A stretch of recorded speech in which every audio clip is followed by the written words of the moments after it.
Baik,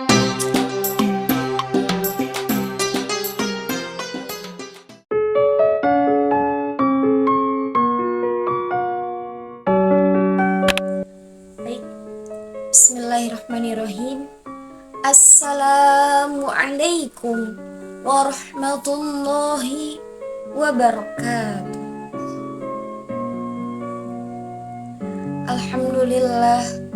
Alhamdulillahilladzi arsala rasulahu bil huda waddinil haqqi liyudhhirahu 'alad dini kullih wa kafa billahi syahida. Allahumma sholli ala sayyidina Muhammadinil Mustafa wa ala alihi wa ashabihi ahli shidqi wa tuqa, amma ba'd. Yang paling utama, marilah kita panjatkan puja dan puji syukur kehadirat Allah yang Maha Ghafur. Syukur alhamdulillah berkat kudrat dan iradatnya serta deretan tanjizi hadisnya, kita diberikan kesempatan untuk bisa bertemu dengan bulan suci Ramadan. Sholawat beserta salam sejahtera semoga senantiasa tercurah limpahkan selalu kepada manusia termulia. Sebagai sentral figur pucuk pimpinan alam, revolusi Islam dunia yang sempurna dan paripurna, is the best man leader of the leader from the darkness to the lightness, yakni keharibaan baginda tercinta Nabi besar Muhammad Sallallahu Alaihi Wasallam. Tak lupa kepada keluarganya, kepada para sahabatnya, para tabi'in tabi'atnya, dan semoga sampai kepada kita semua selaku sebagai umatnya. Amin, amin ya Allah ya Rabbal alamin. Hadirin rahimakumullah. Allah berfirman dalam Al-Quran surat An-Nisa ayat 103 yang artinya, sesungguhnya sholat itu merupakan kewajiban yang waktunya telah ditentukan atas orang mukmin. Nah, saudara sekalian, perlu diketahui bahwasanya ibadah sholat 5 waktu adalah amalan ibadah yang akan dihisab pertama kali nanti di akhirat. Pertanyaannya, bagaimana hukumnya orang yang berpuasa namun ia meninggalkan sholat? Apakah puasanya sah? Ada sejumlah pendapat mengenai puasa namun ia tidak sholat. Didasarkan pada sabda Rasulullah SAW, perjanjian antara kami dan mereka atau orang kafir adalah mengenai sholat. Barang siapa meninggalkannya, maka dia telah kafir.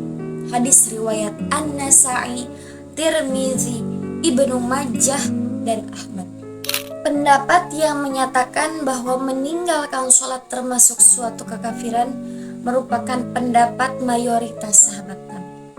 Bahkan pendapat tersebut dapat dikatakan sebagai ijma atau kesepakatan para sahabat. Abdullah bin Syakik, seorang tabi'in masyhur, pernah berkata, para sahabat Nabi SAW tidak pernah menganggap suatu amalan yang apabila seseorang meninggalkannya akan menyebabkan dia kafir selain perkara sholat. Hadis riwayat At-Tirmizi.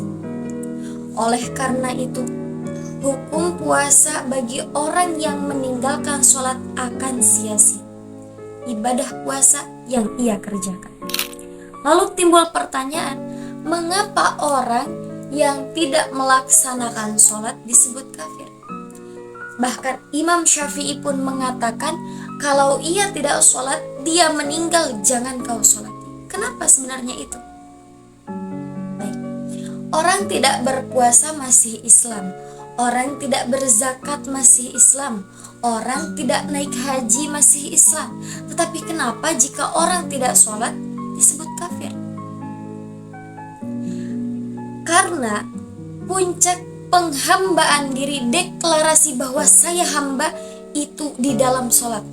Orang puasa belum tentu sepenuhnya menghambakan diri. Kenapa? Bisa puasa sambil berjualan, bisa puasa sambil main gitar, belum total dia menghambakan diri. Puasa wajib di bulan Ramadan. Kalau bukan bulan Ramadan tidak wajib.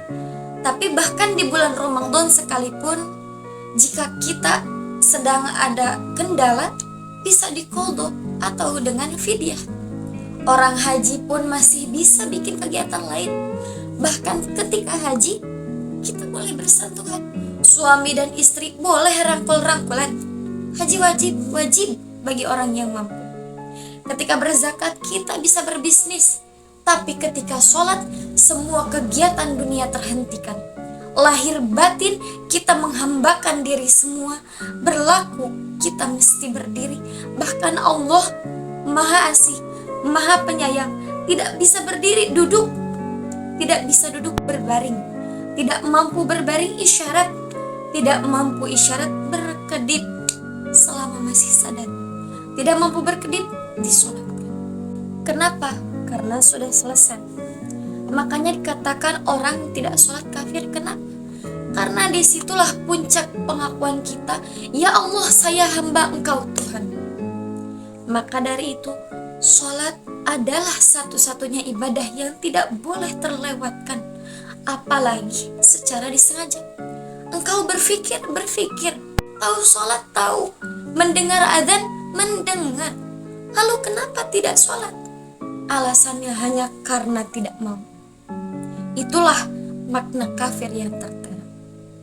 Hadirin rahimakumullah, sebesar apapun dosa kita, sebejat apapun diri kita, sebesar apapun maksiat kita, pencuri, penjudi, pemabuk, pezina, tapi insya Allah kita semua senantiasa selalu diberikan hidayah untuk menjauhi hal tersebut.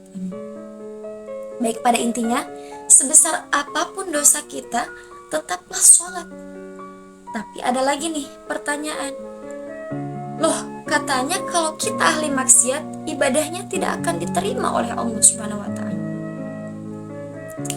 Tidak usah dipikir, kita butuh rahmatnya Allah. Kita butuh rahmatnya Allah Subhanahu wa Ta'ala. Kalau maksiat kita, dosa kita saja yang dosanya pasti diterima oleh Allah, kita tetap tenang kok. Kita tetap sukaria melakukan dosa itu. Kenapa giliran ibadah kita mikir diterima atau tidak? Sholat itu tidak sama seperti ibadah haji yang bisa dibatalkan. Sholat itu tidak sama seperti ibadah puasa yang bisa difikihkan. Matsalakakum fi saqar qalu lam nakun minal musallin. Apa yang menyebabkan kamu masuk neraka syaqar? Jawabannya adalah karena dulu semasa hidupnya engkau tidak melaksanakan sholat. Aku tidak melaksanakan sholat. Nih teman-teman, ada salah satu kata-kata Gus Baha yang membuat saya tersentuh. Beliau berkata, andaikan saya dapat kabar dari malaikat sholatmu tidak diterima, saya tidak akan susah. Bukan karena sombong, tapi pernah ditakdirkan sholat sujud kepada Allah. Itu hebat. Kayak apa malunya kita ketemu Allah, kemudian kita di bumi tidak pernah sujud. Betapa pentingnya sholat sehingga semua rukun Islam ada pada sholat. Dalam sholat kita membaca syahadat. Dalam sholat kita berzakat. Menzakatkan waktu kita yang seharusnya digunakan untuk hal lain, kita gunakan untuk sholat. Dalam sholat juga kita berpuasa. Karena apa? Karena dalam sholat kita dilarang makan dan minum. Dalam sholat juga kita berhaji karena sama-sama menghadap ke Ka'bah. Baik, kembali lagi kepada yang di atas. Tetaplah sholat meskipun kita kotor, karena mandilah dikala kotor. Mungkin cukup sekian yang dapat saya sampaikan. Mohon maaf bila banyak kesalahan, karena kesalahan murni dari saya pribadi dan kebenaran hanyalah milik Allah Subhanahu wa Ta'ala. Wabillahi taufik wal hidayah. Wassalamualaikum warahmatullahi wabarakatuh.